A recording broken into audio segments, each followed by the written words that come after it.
Coming up on Market to Market, the USDA pays producers for past discriminatory behavior.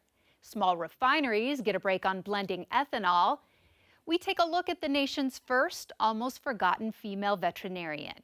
And commodity market analysis with Angie Setzer next.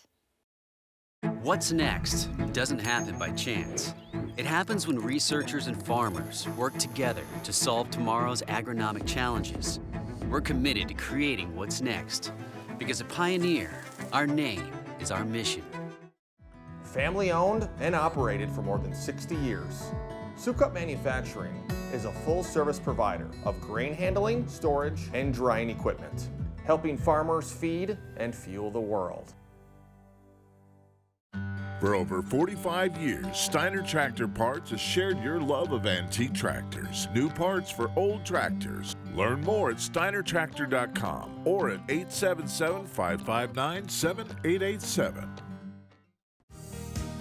Tomorrow. For over 100 years, we've worked to help our customers be ready for tomorrow. Trust in tomorrow. Information is available from a Grinnell Mutual agent today. This is the Friday, August 2nd edition of Market to Market, the weekly journal of rural America. Hello, I'm Brooke Kohlsdorf. Paul Yeager is on assignment. To purchase a house or start a business or even buy a car, you hope to get a good interest rate to make the purchase affordable. This week, the Fed offered some hope for a chance at lower rates. The FOMC left the key interest rate alone, citing cooling inflation, moderate job gains, and a rising unemployment rate. The Board of Governors signaled a rate cut could happen as soon as its September meeting. The Fed has also been watching its preferred indicator of inflation, the Personal Consumption Index, which has fallen from 7.5% 2 years ago to 2.5% in June. The governors remain committed to achieving an annual inflation rate of 2%. The landmark 1999 Pigford versus Glickman discrimination lawsuit resulted in $2.1 billion in damages being paid to black farmers that were discriminated against by USDA employees. This week, a broader field of 43,000 farmers, ranchers, and forest landowners received compensation for past discriminatory practices by USDA. Under the Discrimination Financial Assistance Program, that was part of the Inflation Reduction Act, those people who were denied the ability to participate in USDA farm programs were able to apply for a one-time payment. Nearly $2 billion was allocated in the IRA, with nearly half sent to farmers, ranchers, or timberland owners living in the Southeast. Ethanol production, as mandated in the 2007 Renewable Fuel Standard, sends a full third of the annual bin-busting corn harvest to a ready-made market. Among the regulations that mandate blending the biofuel into the U.S. gasoline supply is an economic hardship waiver. During the 2010s, a few small refineries applied for the option, but the EPA denied several of those requests. The affected petroleum refiners took the federal agency to court. Peter Tubbs has more on the latest legal decision in the case. The Environmental Protection Agency will have to again review requests for dozens of exemptions to an ethanol mandate. The U.S. Court of Appeals for the D.C. Circuit issued an order on July 26th vacating most of the EPA's 2022 denials of hardship waivers from the ethanol blending mandate presented by small refiners for the 2018 compliance year. The decision is viewed as a win for the refining industry, which has long opposed federal requirements to add biofuels to the nation's gasoline supply. The EPA can grant waivers to refiners who demonstrate that blending biofuels causes undue harm. 3 ethanol trade associations, the American Coalition for Ethanol, Growth Energy, and the Renewable Fuels Association, issued a joint statement. EPA's decision in 2022 to deny the petitions was well-reasoned, based on sound economic analysis, and consistent with the Clean Air Act and the objectives of the Renewable Fuel Standard. The 2022 waivers covered 36 small refiners and blenders of gasoline in the United States during the 2018 production year. The number of gallons of biofuels unblended due to waivers had been rising from 2013 through 2017. There have been no waivers granted since 2017. The consumption of gasoline in the United States peaked in 2018 at 392 million gallons per day, pegging total consumption at 145 billion gallons for the year. By 2023, gasoline consumption was 4% lower than 2018. The exempted gallons of 2018 biofuels are estimated to be less than 10% of 2018 biofuel production. The EPA is reviewing the decision. From Market to Market, I'm Peter Tubbs. The Paris Olympics marked the first time there were as many female athletes as male athletes ready to participate. Since the start of the modern Olympiad 127 years ago, there have been several women who have broke through the glass ceiling in sports. Among many whose names have rarely been spoken since their first appearances are golfer Margaret Abbott, NASCAR driver Sarah Christian, and horse jockey Diane Crump. One woman that is even less well-known broke through the glass barn door with her own achievements that are more than noteworthy. A warning here, this following story talks about suicide. Here is Colleen Bradford Krantz with our cover story.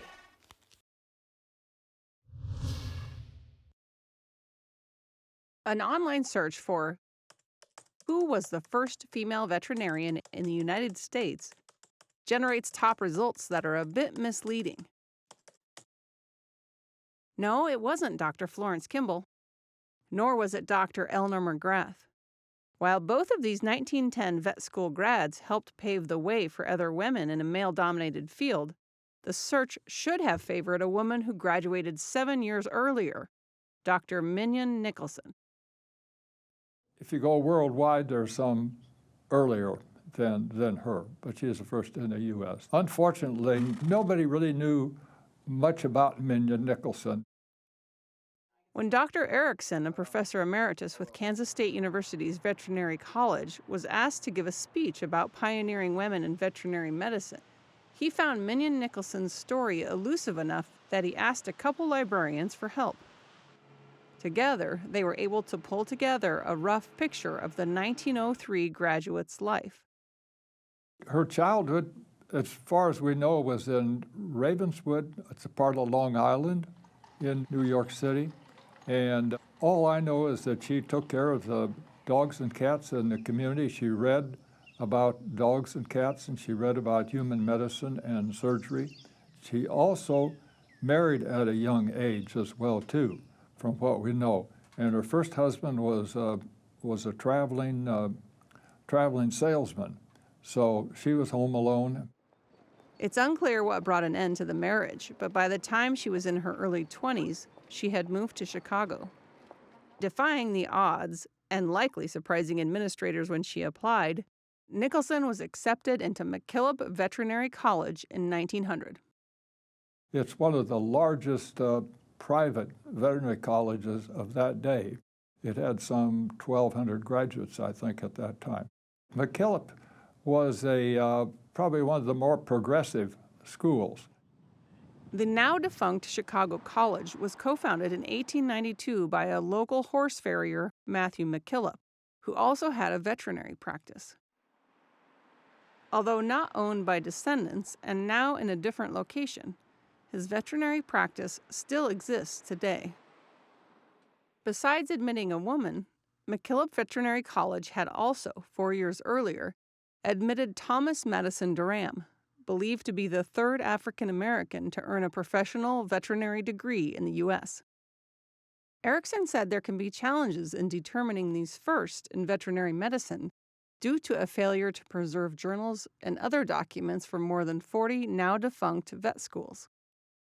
In 2011, a University of Missouri Veterinary School librarian study showed no indexed records could be found for 18 of these schools, which the author described as a loss of essential information in the history of veterinary medicine.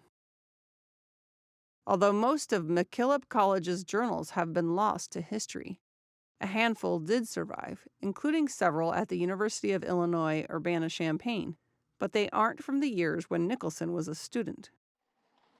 Erickson did find evidence in a Chicago City directory that Nicholson ran a small animal practice during her first year at MacKillop, probably from her home. She added pet boarding during her second year. And the horse was the primary species that was studied at that time, although they did study dogs and cats and small animals, but it was unusual for somebody to establish a small animal hospital. It's possible some of her peers and professors were less than welcoming to a woman. An American Veterinary Medical Association article reported that one of Michigan State University's earliest female vet students, Dr. Dorothy Segal, ran into barriers 3 decades later. According to the article, the dean called Segal and 6 other female students into his office and told them to, quote, go back to the kitchen. Segal, at least, didn't listen. And today, women account for about 80% of U.S. veterinarian college students. As Nicholson neared her graduation, she was featured in a 1902 article in the Chicago Tribune, which declared no other woman, so far as known, has done this kind of work. Within 6 months of graduating, in September 1903, she married a man named John Jackson, co-owner of a Chicago restaurant called Becker & Jackson. It's unclear if she continued practicing after her marriage, but later news articles would imply she was struggling with alcohol addiction. Her marriage fell apart. Finally, just 3 years after becoming the first female to earn a veterinarian degree in the U.S., her life came to a tragic end. She'd gone to the cafe to try to patch things up again, and he said it's no use. And they'd gone back together once before, and she'd gone back to drinking again, and he said it's no use. So she stood up and pulled out a revolver and shot herself, and right there in the cafe. Back then, Dr. Erickson points out, alcohol and mental health treatment was less advanced than today, and her struggles should not diminish her accomplishments. I would just say that there's suicide in all professions today, and it happens in veterinary medicine as well. You've got to admire her that she had enough, grit to go through the curriculum at MacKillop. For Market to Market, I'm Colleen Bradford Krantz. Next, the Market to Market report. The anticipation of what might be in the August supply and demand report, wet weather and warm temperatures continue to push corn and beans lower. A note here, we are recording on Thursday due to our changes in production schedule. For the week, the nearby wheat contract gained 9 cents and the September corn contract lost 13 cents. The soybean market continues to move lower as the trade positions itself for the August supply and demand report that will include USDA's estimate of acres planted. The September soybean contract cut 33 cents, while September meal dropped $6.30 per ton. December cotton added a nickel per hundredweight. Over in the dairy parlor, September Class 3 milk futures fell 14 cents. The livestock market was in the red. October cattle shed 482, September feeders fell 780, and the October lean hog contract lost $1.17. In the currency markets, the U.S. dollar index found 12 ticks. September crude oil lost 61 cents per barrel. COMEX gold improved 53.60 per ounce, and the Goldman Sachs commodity index added almost 3 points to settle at 549.50.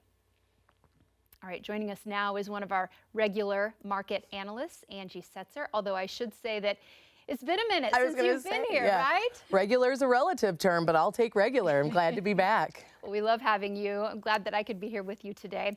So we haven't had a lot of market-friendly news, right? I guess that's sort of an understatement this week.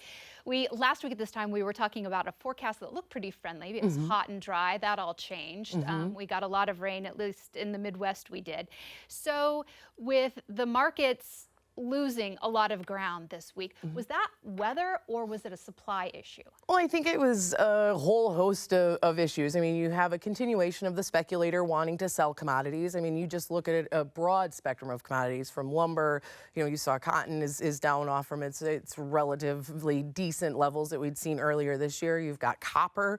You know, everyone says copper is a great indicator of what's going to happen economically speaking. And you've seen copper just completely fall out of bed. So it's really one of those things where I feel like we have this sort of idea that, you know, everything is so bearish in grains and we're just going to continue to sell. It's almost turned into an echo chamber. Like, I've used that phrase more than once here over the last 3 weeks, but everyone just keeps feeding off from each other when it comes to, oh, well, this is negative, that is negative. And the reality is we've pretty much, there's a point in time where you can throw so many negative things at the market and eventually you're going to see it kind of shrug them off. And I think we're getting there. I thought we were getting there for a while. I thought we'd have seen the speculators at least move to kind of add some length versus sitting short, but obviously the weather's been relatively benign across the U.S. You know, so I think that was a factor. I think you've got Argentina talking about rolling back export taxes, which would have a huge influence on what global market prices could look like. You obviously had some of this unexpected rain with an 11 to 15-day forecast turning off a little cooler and wetter than what was anticipated. And so it's just kind of this whole gathering of fun things to really continue to pressure the market. But honestly, you know, yes, we traded to a new low in September corn, which is a little bit frustrating, but we really have slowed the momentum of the downwards pressure that we've seen. We've seen wheat really start to hold its lows, which is somewhat supportive, especially for corn, if we can kind of work to grind out this bottom. And so really we're just trying to figure out how to turn the Titanic right now, really, and that's not an easy thing to do. Okay, so speaking of wheat, U.S. wheat is as cheap as any other country right now, right? So does that mean more people are going to be buying from us, and will that help? I think you will see that. I think that we've already seen a decent start to the export market structure for the year. We have seen a little bit of a slowdown, but that feels more like the consumer is not necessarily as engaged as what you would typically see. You know, traditionally we would see the end user come in and work to get really aggressively covered for Q3, Q4. We didn't see that this year. We've just seen them go really hand to mouth, China being one of the bigger reasons. Now, we are seeing conversation that China, Sinograin, is going to look to expand their government wheat reserves. And China did. They had a really great high quality wheat crop this year that they didn't have last year. Last year, they'd lost a third to 40% of their crop due to bad conditions at harvest. It rained, they had sprouts, they had other things that turned into feed wheat.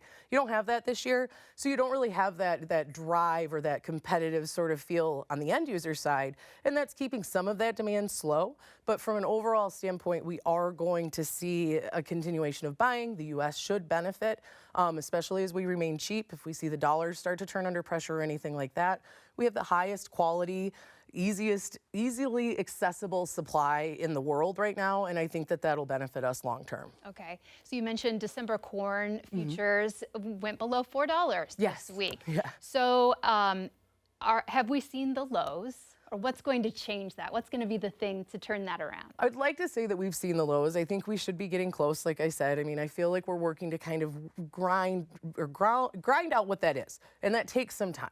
But I do think when you start to pay attention to the other global factors, like I feel like we're ignoring the drought and the heat and the production problems that we have in Ukraine. You take a look at what's going on in Eastern Europe. You know, Romania is looking at cutting 5 million metric ton from their crop. You add in 5, 6, 7, 8 million metric ton loss from the Ukrainian crop.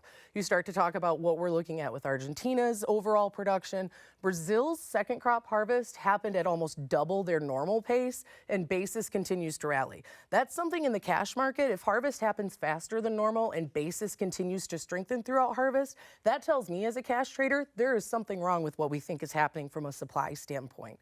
So to me, I do feel like eventually low prices are going to help to bring in that global demand that we're looking at. The U.S. is the cheapest, the U.S. is the most accessible, the U.S. is the highest quality, and those things matter. And so to me, the biggest thing that we're waiting for right now is just to see the Chinese buyer get engaged, because I think it takes China to spook the rest of the world consumer that the price isn't going to continue to the basement forever.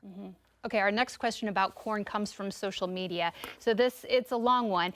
We have an extremely strong summer basis in eastern Nebraska, the kind you find in a small carryout year.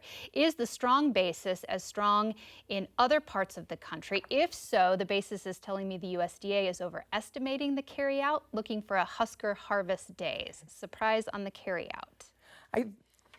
That's why, I think that that's something to pay attention to. That's been one of the conversations that we've been having for a while. You've seen spread action firm up. Now, lately in corn, you've definitely seen spreads relax. You've seen bases start to back off from some of the highs, and I feel like people have found that they're covered. I do think, though, there is a real potential that we could be overestimating the numbers based on the June figures. If you talk to Lance from NASS, he'll tell you that the response rate this year was about 40%. And so if you look at a farmer response rate to drive a survey number, like you're looking at a number that the trade is using with a 40% response rate, for a lot of other polls or any sort of statistical analysis, you'd almost look to throw that out. Now, I'm not going to say that we'll do that, but to me, if you start to question what the numbers are or whether or not they're truly accurate, you want to look at the cash market for signs. And so we have seen some pretty stout inversions in the market structure, which would indicate that supply is not quite feeding the market like you would want it to. We've seen some strong basis. Now, is that a function of a strong farmer holding on to bushels? Is that a function of the grain not moving? That's been a question, but I feel like it's a little bit of both. I don't think the farmer has strong enough hands to fundamentally change the way that the cash market structure works, but I do think that there is enough grain that's starting to move now that you're starting to see basis calm. You've seen the SEPD spread widen out to 15, 16 cents, which is historically wider than what you would have seen over the last 5 years or so. So the thought that the carryout is probably close to what the USDA is projecting right now is accurate, but could we find 150 or 200 million bushels less of corn potentially as we get into that September number, or maybe find that we have 50 million or so less of beans on hand? For sure. Does that markedly change the overall outlook? Not necessarily with decent production, but it could if that compounds with a surprise in demand. Okay, let's talk soybeans. We had an almost 2-year low, right? Yes. I think October 22 was the last time we saw beans this low. So what's going to rescue that market? China, honestly. Yeah. The thing is China or La Nina, a weather issue in South America. And so we've got La Nina coming in. We've had tremendous dryness in Argentina and in central Brazil. It's part of the reason that their harvests went so well. Part of the reason that I think their crop's probably smaller than what we're anticipating on second crop. So they're coming into the year, normally they do anyway, relatively dry. We're 6 weeks away from Brazil being able to turn wheels and start planting their soybeans. And so it's getting to the point now where here in the next 3 weeks, we're going to be able to start to look at those long-term forecasts. Currently, they are concerning that they're going to stay really dry. And so if they go into the planting season dry and stay dry, where we have a late La Nina or a late rain start to develop, that could be that could have long-term implications on our export program, because right now Brazil has been actively shorting February and March beans far below U.S. values. So they need to have their crop get started, all of these things. There's plenty of fodder to be had potentially in the soybean market when you look at renewable diesel, you look at increased crush around the world, increased blend rates. There's a lot of things that are positive, and so it's hard right now simply because we don't have that export book on that we'd like to see from China. If that were to change, we have seen them come in. They were pretty heavy buyers last night. It would matter. Okay, let's get to cattle because I think we have about a minute left here. So, thank goodness. Yeah, that's right. Oh, okay. Yeah, the calves. Yeah. Well, so cattle producers have fared a little better than grain producers this week. So, where do you see that live market and the feeder market headed in a minute? I think you have to be careful in that side. I think that's one of those situations where we're talking like a year ago in corn, where maybe you think that there is some potential upside because of the smaller cattle herds and some of these conversations that we've had about being short cattle for an extended period of time. I think we just have to be careful if we are heading into a recession or are running into any sort of situation where you could see the consumer slow down or see to where we could bring in outside supplies possibly to offset some of our domestic demand. Just make sure that you are looking at different ways to manage your risk and don't put yourself in a situation where, like a corn farmer is today, where I wish I would have looked to lock in that profit when I had the chance, or at least put in that floor to make sure that I'm not trying to figure out how to fix a problem when it becomes somewhat unfixable. Okay. Angie, we covered some ground. Thank you so much. We'll talk more in Market Plus because I think you have a lot to say. All right, we are going to pause this analysis and continue our discussion about these markets in our Market Plus segment, as you heard, and you can find both analysis and plus on our website of markettomarket.org. The first place this program appears is on our YouTube channel. You can stay in the loop by subscribing to our feed, clicking on the bell to get notifications about new content, and hey, let the technology work for you.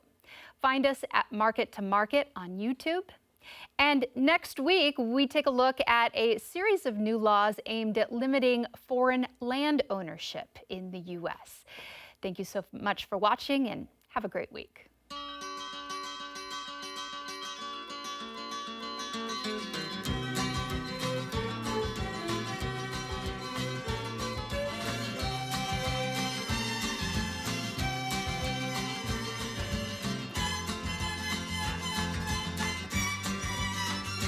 Market to Market is a production of Iowa PBS, which is solely responsible for its content.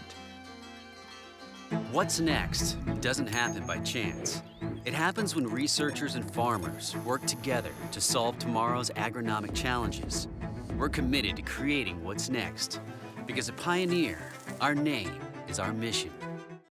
Family owned and operated for more than 60 years, Sukup Manufacturing is a full-service provider of grain handling, storage, and drying equipment, helping farmers feed and fuel the world.